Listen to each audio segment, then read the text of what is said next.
E eu quero fazer para você uma pergunta. Para que serve a luz? Pergunta para a pessoa que está ao teu lado aí. Para que serve a luz? Para que serve a luz? Amém? Vou dar um tema para essa mensagem. Ok? Diga para a pessoa que está do teu lado. Você precisa ser luz. Tema simples, para a gente não fugir dessa questão que é a temática da conferência. Seja luz. Para que serve a luz? Então a luz serve para dissipar trevas. Porque se nós apagarmos todas as luzes aqui e não houver nenhum feixe de luz sequer de fora, nós estaremos numa total e numa absoluta escuridão. Amém? Quem concorda comigo diz amém. Amém. Mas a partir do momento que, seja qual for um feixe de luz, um faísco de luz, você já viu que aquela luz, de alguma maneira, ela vai contribuir para que as trevas sejam dissipadas. Amém? A Bíblia diz que o Senhor é a luz do mundo, mas nós somos pequenos cristos. Então nós precisamos entender que como igreja fomos chamados para dissipar as trevas. E nós vamos entender de que maneira a gente pode realmente se colocar nesse lugar para dissipar as trevas. Então a primeira coisa, a luz serve para dissipar trevas. Amém? Outra coisa que a luz serve para dar direções, apontar destinos. Quando a gente vê em alto mar um farol, o que aquele farol serve no meio das trevas daquele mar aberto? Ele serve para dar direções, ou seja, apontar destinos. Então nós precisamos entender que quando Deus nos levanta, Ele nos levanta para sermos uma luz a dissipar trevas. E quando a gente começa nos usando para dar direções e para dar destinos para outras pessoas, então cada jovem que aqui se encontra precisa entender que Deus está levantando vocês, Deus está promovendo vocês espiritualmente, não para que vocês se percam no meio da multidão, mas para que vocês sejam referência, dando destinos para aqueles que ainda permanecem em trevas. Você pode dar glória a Deus, igreja? E outra coisa que a luz serve, de repente essas luzes mais modernas, eu não entendo muito de elétrica, essas luzes brancas, sei lá, amém? De repente elas não se aplicam muito a esse pontuamento que eu vou dar. Mas a luz, ela serve para aquecer. Lembra que antigamente as casas eram desse formato? As lâmpadas eram desse formato das casas? E você já viu que essas lâmpadas, elas aqueciam o ambiente? Elas iluminavam, mas elas também aqueciam. Hoje essas luzes brancas, que se chama fria, elas não têm muito esse papel não. Mas quando a gente olha para a Bíblia fala da candeia. E a gente pode assemelhar a candeia a um lampião. E o lampião, ele precisa de querosene, combustível, sei lá qual é a doideira. Eu só sei que o querosene, ou melhor, aquele lampião, aquela lamparina, ela, além de iluminar, ela também aquece. Então você precisa entender que na qualidade de luz, você foi chamado para tocar em corpos mortos e com o fogo do Espírito que há sobre a sua vida te aquecendo. Você vai tocar em corpos mortos. Esses corpos serão aquecidos e eles se levantarão para a vida, para o louvor da glória do Senhor.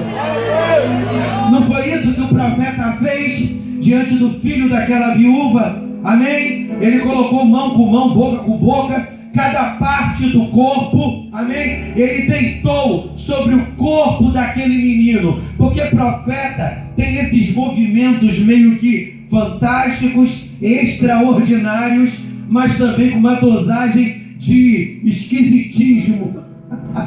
Nem sei se essa palavra existe, amém? O profeta deitou sobre o corpo daquele menino, e diz a Bíblia que aquele profeta, a temperatura do corpo daquele profeta começou a aquecer o corpo daquele menino vivo, e aquele aquecimento, aquela temperatura daquele profeta era temperada pela unção de Deus, e à medida que aquele corpo morto fora sendo aquecido, aquele espírito de morte foi sendo repreendido, e a vida se manifestou na vida daquele menino.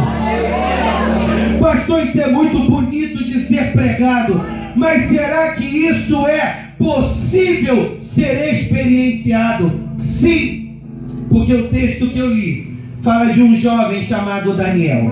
Quando Daniel chega na Babilônia, uma das primeiras coisas que Daniel se vê é diante de um desafio, de ter que abrir mão do seu cardápio, de ter que abrir mão do seu estilo de vida para se adequar ao formato de vida da Babilônia.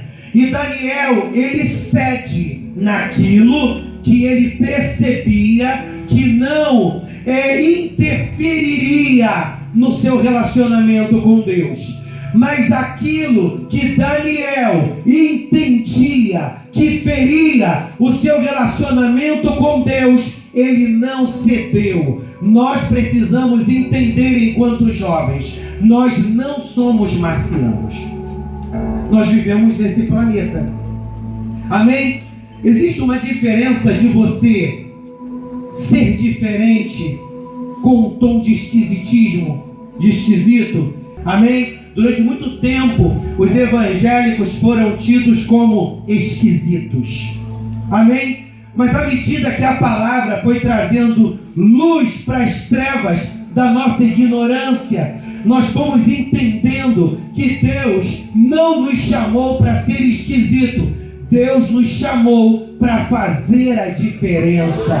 E a gente faz a diferença mediante as escolhas que a gente vai fazendo ao longo da vida. E quando Daniel se viu diante daquele manjar, diante daquela oferta, ele entendeu que comendo daquela comida, de alguma maneira, ele estaria se maculando. E ele entendia que ser luz era não se permitir se macular. Diga para a pessoa que está do teu lado: você não pode se macular.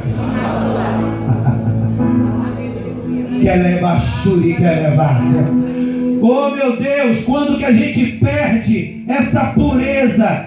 Quando a gente vai negociando coisas que são inegociáveis.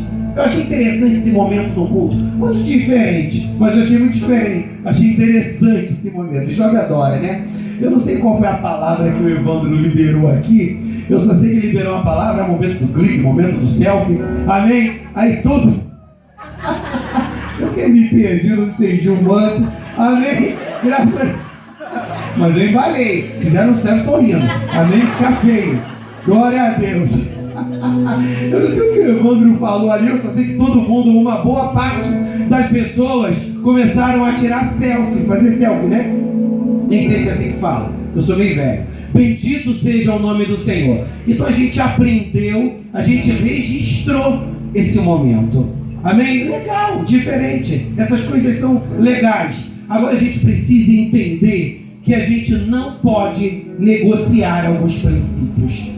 E o interessante de Daniel, quando ele decide não comer daquela comida, ele entra num desafio muito grande, mas a Bíblia diz que Deus o honra demasiadamente. Por que Deus honra Daniel demasiadamente, juntamente com seus companheiros, porque eles decidiram fazer a diferença. E o texto que nós lemos fala de um momento em que o rei teve um sonho, o rei Nabucodonosor. Eu não vou estender, até porque, gente, aleluia, eu vou só fazer uma contribuição, porque para não estragar, porque vocês foram chiquérrimos. Então, para não estragar, uma singela contribuição, senão perde a graça. Bendito seja Deus. Nós sabemos que Nabucodonosor, ele teve um sonho. E ele acordou assustado com a sensação que aquele sonho causou nele. Porque quem conhece essa história, todo mundo conhece, nós sabemos que Nabucodonosor, ele teve um sonho. Esse sonho foi tão chocante que esse sonho escapa dele. Amém, gente? Quando ele acorda com a certeza de uma coisa: eu tive um sonho, mas eu não sei que sonho foi esse. Amém? Está ali a psicóloga Cida. Amém? Nós sabemos que a psicologia, ela dá uma explicação para a gente sobre isso. Quando a gente vivencia uma experiência que é da ordem do insuportável, o nosso psiquismo, ele tende a reprimir e a recalcar, para não enlouquecer. Ou seja, vamos levar esse sonho de Nabucodonosor pela ótica da psicologia. Aquele sonho foi tão escabroso, aquele sonho foi tão enlouquecedor, que o mecanismo de defesa eu estou confabulando, né? Vamos ver se isso foi isso que aconteceu. Mas depois a gente vai entrar no espiritual. Vamos dar uma explicação pela ótica da ciência. Bendito seja Deus. Que aquele sonho que Nabucodonosor teve foi tão impactante, foi tão chocante, foi da ordem do insuportável, que o mecanismo de defesa de Nabucodonosor brecou aquele sonho. Ou seja, jogou aquele sonho pro inconsciente, porque a lembrança, ela pode ser recalcada, a imagem, mas o afeto não. Então você percebe que ele acorda sabendo que teve um sonho, mas ele não sabia que sonho era aquele, e ele estava angustiado. Então o afeto ficou lá, que é o sentimento, a sensação de ter tido um sonho terrível, mas ele não lembrava aquele sonho. Se ele tivesse tido aquele sonho e ido para uma terapia, era isso que o analista ia trabalhar com ele. Por que ele reprimiu e recalcou aquele sonho? Mas vamos esquecer a sessão de análise e vamos entrar aqui. Ou seja, Nabucodonosor teve um sonho, e eu não sei explicar por que razão Nabucodonosor esqueceu do sonho. De repente essa explicação da psicologia se aplica lá mesmo. Eu só sei que ele acorda e ele dá ordem para o homem de sua confiança. Chama os magos, chama os astrólogos, chama os adivinhos, chama os feiticeiros, porque eles precisam fazer os trabalhos deles espirituais, e eles precisam me trazer luz em meio às trevas que eu estou vivendo. Aí o camarada, antes de procurar os magos, astrólogos, adivinhos, a cambada toda, ele pergunta para o rei: mas rei, por que você quer falar com esse povo todo, astrólogo, com o bando todo? O que está acontecendo? Aí ele diz para o seu homem de confiança: não, é porque eu tive um sonho e eu não lembro do sonho, mas esse sonho tem uma mensagem dos deuses. Eu só não sei que mensagem é essa. Aí o camarada vai até os magos, astrólogos, feiticeiros, a cambada toda, e ele chega para esses camaradas que recebiam dinheiro, amém, para ficarem ali à mercê do rei e eles são introduzidos à presença do rei. Que eu não vou ler os versículos. E quando eles são introduzidos à presença do rei, o rei conta para eles: bem, a tarefa que eu tenho para vocês é: eu tive um sonho, não sei que sonho é, só sei que esse sonho tem uma mensagem e eu preciso saber o sonho e eu preciso saber a interpretação do sonho. Quem está comigo, diga amém. Amém. Para ter certeza que eu não estou falando sozinho. Bendito seja Deus. Aí o que aconteceu? Eles procuraram. Quando os magos ouviram isso, eles disseram para o rei: mas rei, o que você está nos pedindo é algo muito difícil. É da ordem do impossível. Só, grava isso, só os deuses poderão se manifestar e trazer para você essa revelação. Não temos esta competência. Aí eles dizem para o rei: rei, veja se você lembra do sonho. Porque todos nós aqui já sonhamos, amém, gente? Amém. E você já viu que quando a gente acorda, o sonho ou ele se desorganiza, ou então a gente esquece boa parte do sonho. Quem está comigo diz amém? Amém. Mas você já viu que quando é um sonho que você tem coragem de contar, porque tem sonho que é bem cabeludo, né? Então você não conta. Mas quando você tem coragem de contar o sonho, você já viu que você conta um pedaço e fica naquela: pô, mas tá faltando uma parte. Mas você já viu que na maioria das vezes nós não contamos o sonho com início, meio e fim. A gente conta o sonho meio desorganizado. Tem uma explicação isso, mas a gente não vai entrar nessa explicação não. Aí os magos disseram para o rei: rei, vê se tu lembra do sonho. Eles ficaram ali, naquele blá blá blá com o rei. O rei foi ficando irritado. E o rei disse para eles assim: vocês estão de caô comigo, né? Ou seja, vocês estão nessa de que eu preciso lembrar do sonho, porque vocês estão querendo ganhar tempo, amém? Para ver se o problema se soluciona. E eles tremiam na base. E o rei deixou bem claro para ser um homem de confiança: olha, quem descobriu o sonho e a interpretação do sonho vai ser honrado demasiadamente. Agora, já que essa cambada não serve para nada, pode matar todo mundo. Quem está comigo diz amém? Amém. Pode matar todo mundo. Então foi estabelecido um decreto: mago, adivinho, vidente, astrólogo, a cambada toda vai morrer. Daniel e seus companheiros não estavam nessa reunião, mas quando o rei estabeleceu o edito de que essa cambada toda ia morrer, quando o decreto foi estabelecido, foram até Daniel: Daniel, vem para a forca. Sai grifo meu, tá, gente? Amém? Nem sei se eles morreriam na forca. Vem que tu vai morrer também. Aí de repente você que está novato na igreja: ué, o que teve Daniel com isso? Porque Daniel, ele era conhecido na Babilônia como um vidente. Quem está me entendendo, diga aleluia. Aleluia. Daniel era conhecido na Babilônia, junto com seus companheiros, como vidente. E o decreto do rei foi: vidente, mago, astrólogo, feiticeiro, esse bando todo mundo vai morrer, porque vocês não servem para nada. Aí Daniel: como assim? Então quer dizer que eu vou morrer e eu não sei por que eu vou morrer? Isso é coisa de crente, né? Crente é meio louco. Louvado seja Deus. Então quer dizer que eu vou morrer e eu não sei por que razões eu vou morrer? E Daniel perguntou para o camarada: mas espera aí, o que está acontecendo?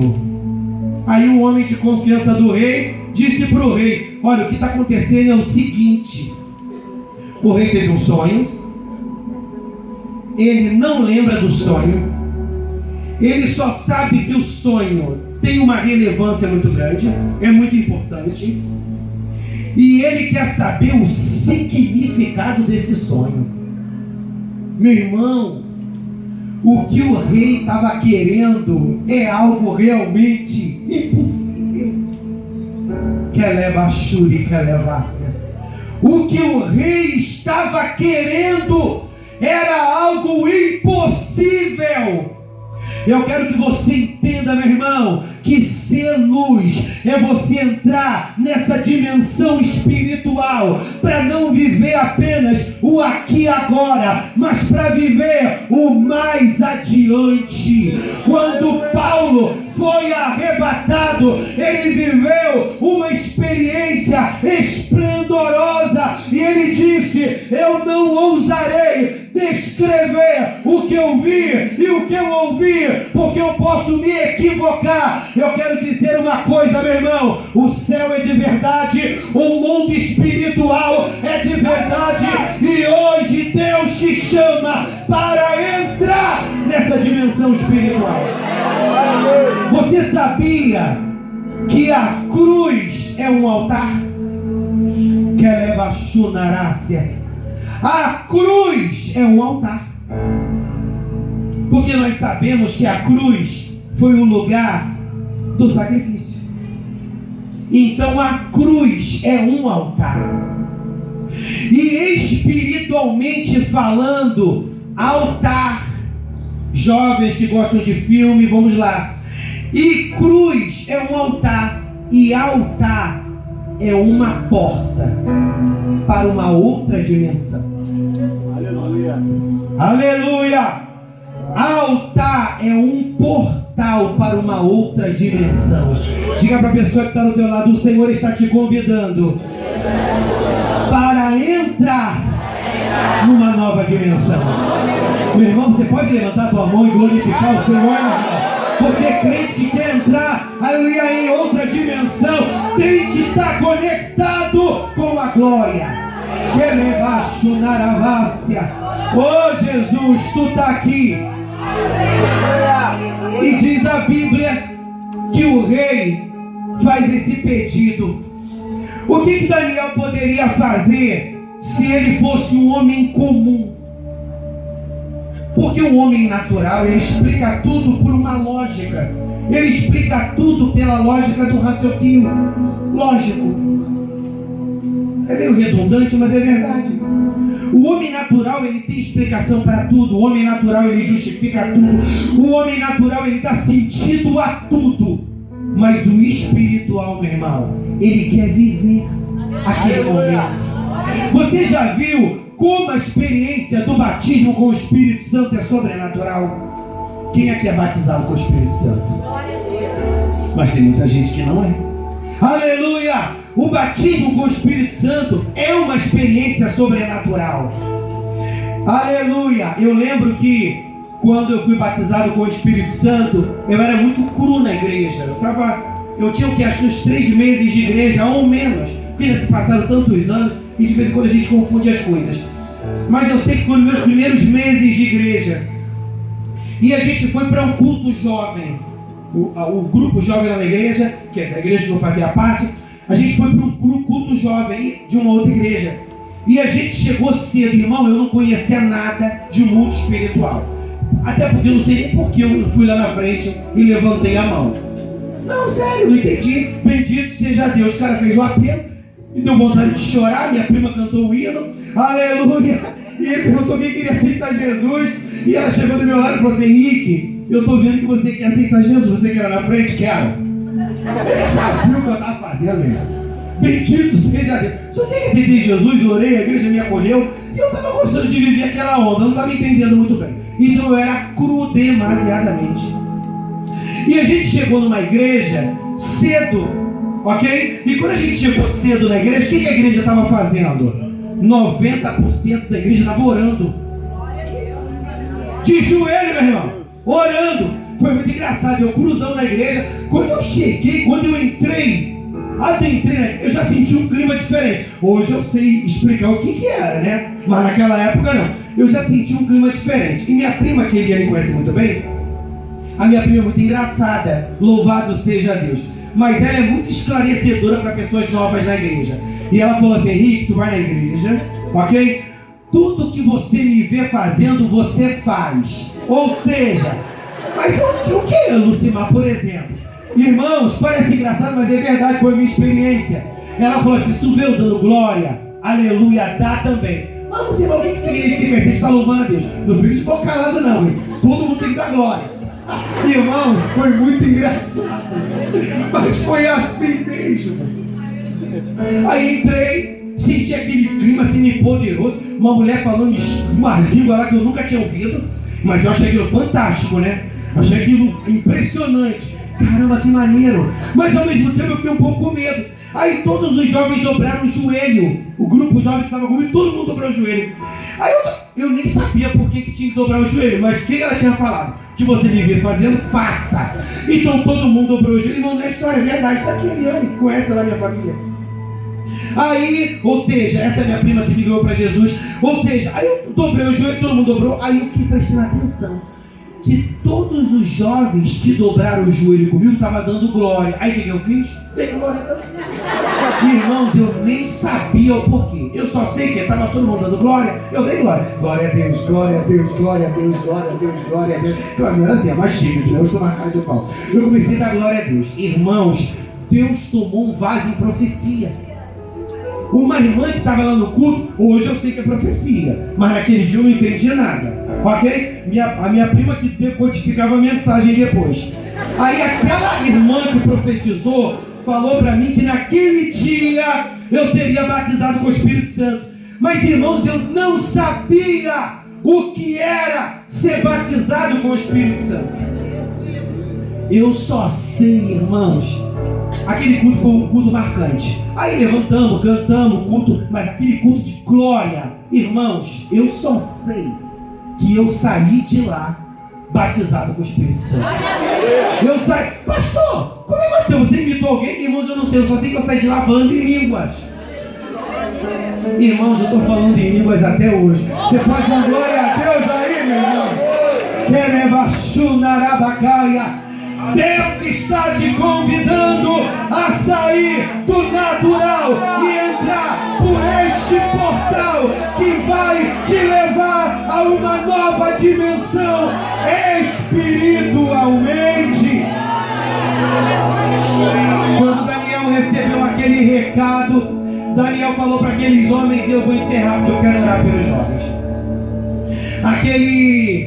Quando Daniel recebe aquela mensagem, Daniel chega para esse representante do rei e diz: eu vou orar.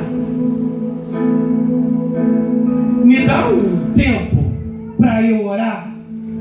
A Bíblia não descreve por quanto tempo isso se deu. Se ele orou semanas, se ele orou meses, se ele orou dias. Eu não acredito que não foi muito tempo. Até porque o rei estava quase a ponto de dar um treco, né? Então eu não acredito que demorou muito tempo. Mas olha o que aconteceu. Daniel, ele não foi orar sozinho. Quem está comigo diz amém. Amém. Daniel chegou para os seus companheiros e diz: a gente está diante de um desafio. E ele descreveu o desafio. E eles propuseram em seus corações orar. Às vezes, para um jovem muito cru na sua caminhada e muito imaturo quanto ao que ele deseja para a sua vida com Deus, caminhar sozinho é quase que fatídico, ou seja, ele vai sucumbir. Mas quando esse jovem se propõe a se aliançar com outros jovens que têm o mesmo querer pelo Senhor, esse outro jovem vai ser a Isabel da tua vida. Porque Maria era virgem e estava grávida. Ela estava vivendo o sobrenatural. Isabel era estéril e avançada de idade, e ela estava também vivendo o sobrenatural. Quando ambas se aproximaram, ambas foram cheias do Espírito Santo.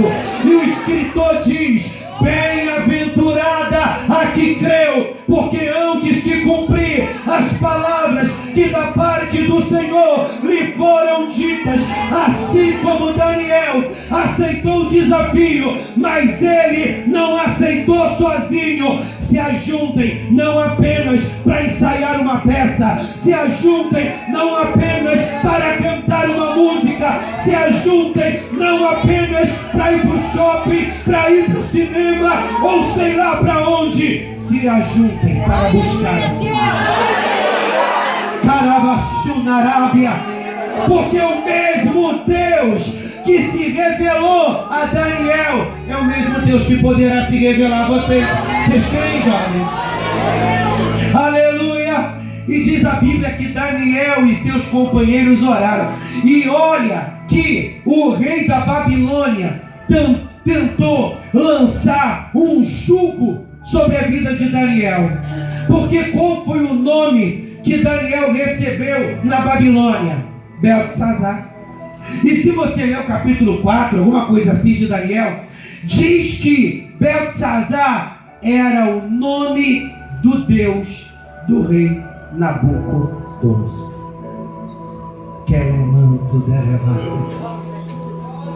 Pastor, o que isso significa?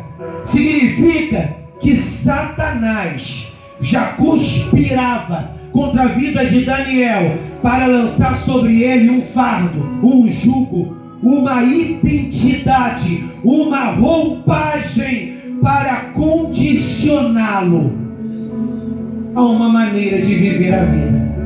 Mas alguém que tem a unção dos santos, essa unção despedaça qualquer jugo.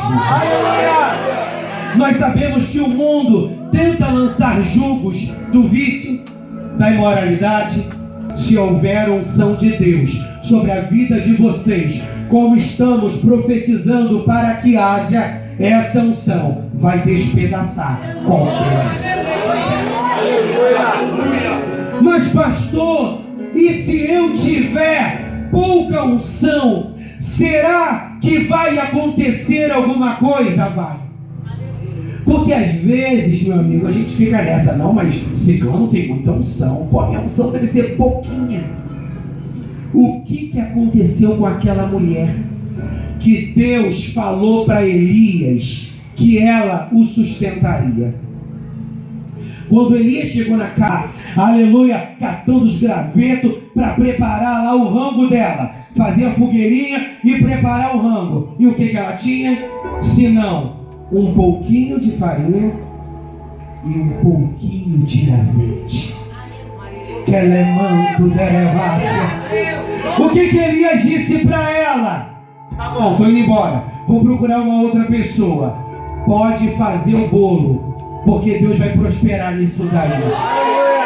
E o que diz a Bíblia? Que não faltou farinha na panela e não faltou azeite na botija. O interessante não é o quanto você tem de azeite, o interessante é se você tem. Aleluia! E se você tem azeite, que é a presença do Espírito Santo, você já tem tudo. Sabe por quê, meu irmão? A palavra diz que aquela mulher, que o profeta, que o seu marido morre e que ela tinha 2 filhos e que os credores chegaram lá para tomar os seus 2 filhos e torná-los seus escravos para que a dívida fosse paga. O que aquela mulher fez? Se desespera, mas ela procura o profeta. Quem está comigo diz amém. E quando essa mulher procura o profeta, o que o profeta disse para ela? O que você tem em casa? Pergunte para a pessoa que está do teu lado, o que você tem em casa? Mas esse, o que você tem em casa, meu irmão, não é lá no teu quarto não, não é lá na tua casa não, é o teu coração. O que você tem em casa? E diz a Bíblia que o profeta falou para ela: pega esse pouco de azeite que você tem, Liguinha. Pega uns vasos emprestados. Olha aí a unidade. Você pode dar glória a Deus? Olha aí. Pega alguns vasos emprestados. Entra para dentro do teu quarto e lá seja a luz. dissipa as trevas da tua dívida, dissipa as trevas da tua depressão, dissipa as trevas do teu desespero, dissipa as trevas da preocupação do seu amanhã. E derrama o azeite sobre as vasilhas. E o azeite acabou? Não, meu irmão. Quanto mais ela derramou azeite, mais azeite apareceu. Sabe por quê, meu irmão? O mistério é não aquilo que eu produzo, mas aquilo que Deus produz através de mim. O mistério não é no que eu produzo, mas é no que Deus produz através de mim. E para Deus produzir através de mim e de ti, diga para a pessoa que está do teu lado, você precisa estar disponível. Vamos fechar o manto. Aí Daniel ora com seus amigos. Eu imagino eles pulando no poder, marchando, porque tem crente que ora com a cara na parede, tem crente que ora com a boca no pó, tem crente que ora andando, marchando. Eu não sei o que Daniel e seus companheiros, não sei como é que eles oravam, porque tem crente que pensa que a oração dele para ser aceita tem que ser de joelhos. Irmãos, eu não gosto de orar de joelho. Pastor, o quê? Estou escandalizado. Aleluia! Meu irmão, eu não gosto de orar de joelho, porque eu sou meio elétrico, né? Louvado seja o nome do Senhor. Acho que o varão nem me visita, que eu vou estar numa ansiedade tão grande que o varão, meu Deus, não vou poder revelar nada para esse cara, que ele está fora da sedoria. Então, se você chegar lá em casa e me pegar orando, você vai me chamar de louco, porque eu estou assim. Senhor, em nome de Jesus, Deus da vitória, bota a cara na parede, dobra o joelho, daqui a pouco eu me levanto, eu sou assim mesmo, mano, eu sou meio louco. Só Deus para me entender. Então eu fico imaginando Daniel e seus companheiros. Eles oraram, eles oraram, eles oraram e Deus trouxe luz. Eles oraram, eles oraram, eles oraram e Deus trouxe luz. Quando Deus revela o sonho para Daniel, a primeira coisa que Daniel faz é glorifica o nome do Senhor. E ele diz, ele muda os tempos e as horas, ele remove os reis, estabelece os reis, ele dá sabedoria aos sábios e ciência aos entendidos. Esse Deus revela o profundo, escondido, conhece o que está em trevas e com ele mora a luz. Levante as tuas mãos e comece a glorificar ao Senhor. Comece a glorificar ao Senhor aí, meu irmão. Deus está dizendo para você que o Deus que foi luz através da vida de Daniel, ele vai ser luz através da sua vida, porque a luz que em ti resplandece dissipa trevas, aponta destinos e aquece corações. Se coloque de pé em nome